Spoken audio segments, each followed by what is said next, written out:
Israeli Defense Force officials have now confirmed that IDF missiles were responsible for the attack on a Gaza cemetery that killed 5 children on August 7th. This backtracks previous reporting from a senior official who insisted the children were killed by an off-course Islamic Jihad rocket.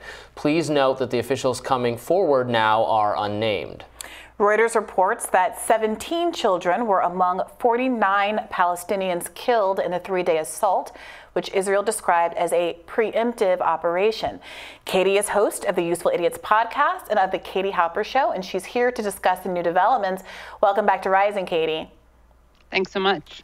All right, so I saw people discussing this story with mock surprise. Oh, look, the people who we always thought had done it.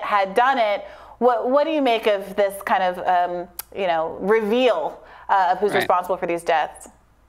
Well, I think it's important to note that, first of all, this story was broken by Haaretz, which is an Israeli newspaper. So I'm saying that for the people who will unjustifiably, I would say, accuse us of being some kind of Israel-hating entity just for merely reporting on this or discussing this. So it was broken in Haaretz that this was the doing of Israel, not of Palestinians.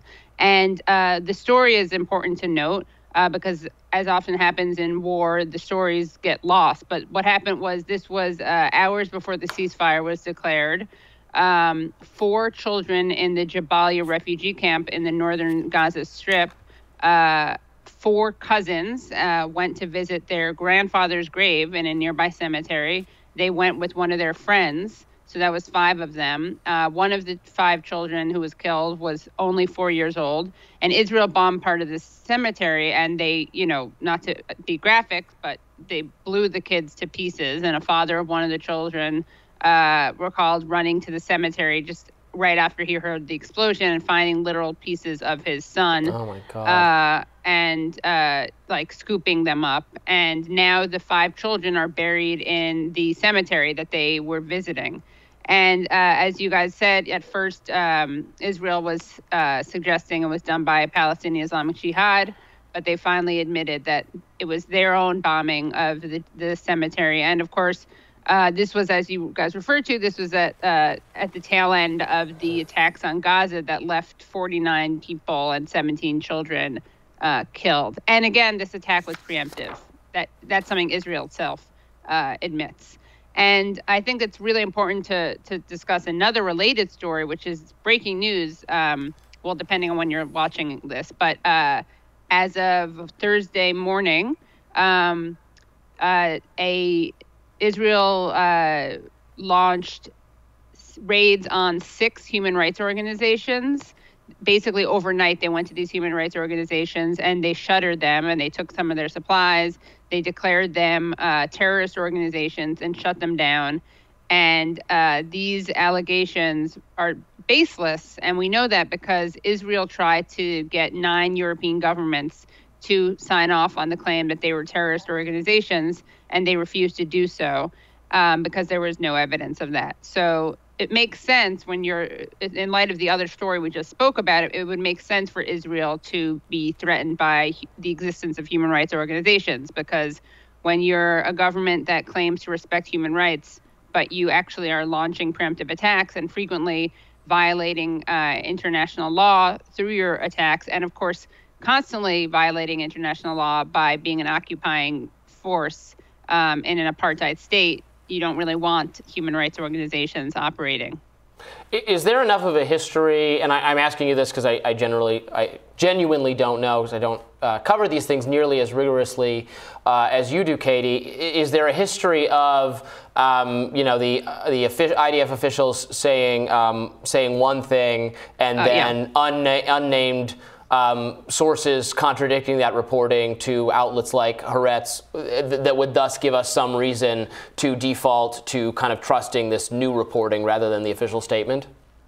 Well, I think just recently we saw with Shireen Abu Akleh that the Israeli government tried to claim that it was done by Palestinians, that she was shot and killed by Palestinians, and they even provided video footage. And luckily there were people who were able to trace the video footage and show that it would have been impossible for a bullet shot from there, because they did have footage of shooting, but that shooting was clearly not related to the murder of Palestinian-American journalist Shireen Abu Akleh.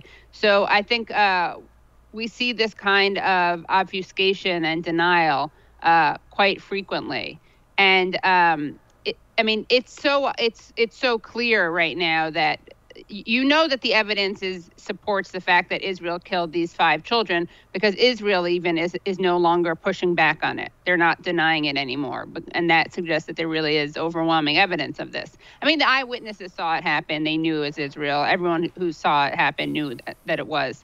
But I think that, what's frightening is that Israel, because of its special relationship with the United States, and that's something that U.S. politicians constantly brag about, is never really called out for these attacks. And these are attacks that if adversarial governments to the United States committed them, they'd be condemned constantly. Although, to be fair, as we see with the case of Saudi Arabia, sometimes the United States doesn't call out this. But that's also, they're not adversarial. That's not an adversarial government. What am I saying? But I always say that Israel is the United States' wife, and Saudi Arabia is its side piece. So the United States has a special relationship with both countries, but in one case it's very public and it celebrates it, and the other case it's on the down low. See, Katie, no one can put it quite like you, which is why I kind of want to ask you about this interesting dynamic that occurs where Israel is really framed, and I think very intentionally through its own PR and in the public imagination in the United States, as the bastion of liberalism in the Middle East. It's not just our ally for ally reasons. It's the lone defender of, democracy and women's rights and LGBT rights and all of these things in the region. And that was really pushed as a way to create a sense of solidarity between Americans and Israelis in this special relationship, or the Israeli government, rather, in this special relationship. And moments like this obviously cut to the core of the idea that it is this ideological partner in the region that we should, turn a blind eye toward, because is this defender and protector of the vulnerable. And I wonder if you could speak to how this kind of event is filtered through the local media and also through the American press in a way that manages to protect the broader image of Israel as distinct in the region, as a champion of human rights and interest. I don't mean to trivialize this, but a lot of us have been watching Nathan Felder's latest show, and there is a very adamant Zionist in the last episode who ends up making the case, we told them not to go there. We told them it was going to be bombed and they went anywhere and it's their fault. I mean, are you seeing that kind of messaging, or what is going on where it seems like this happens again and again, and there's very little in the way of a shift in public attitudes about what's going on in the region?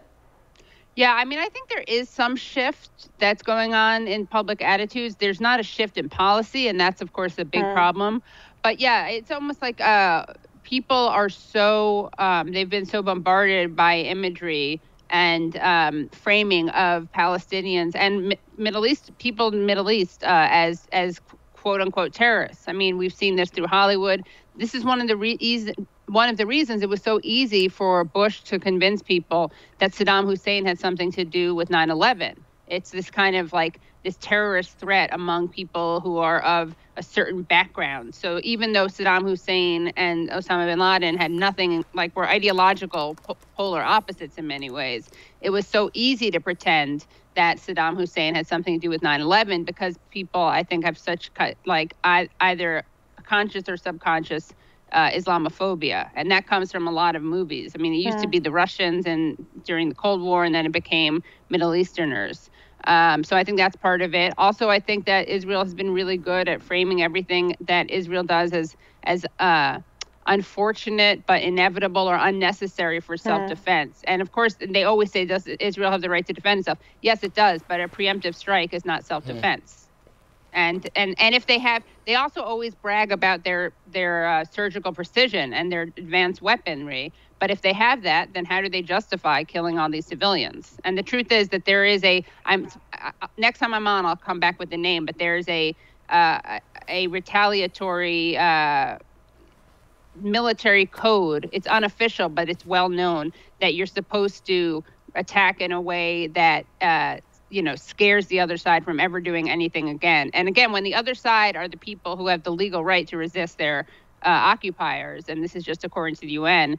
It's really gaslighting is what it is, because it's pretending that the people who are living under occupation and apartheid are the people inciting the violence. And it's a totally asymmetrical warfare, obviously, and Israel has the Iron Dome. And again, if you think that Israel's not an apartheid state, don't listen to me. Listen to the Israeli human rights organization, B'Tselem, which has declared it to be an apartheid state. Well, Katie, thank you so much for joining us and shedding light on this really, really disturbing story, obviously. We appreciate it. Thanks so much. And we'll have more Rising right after this.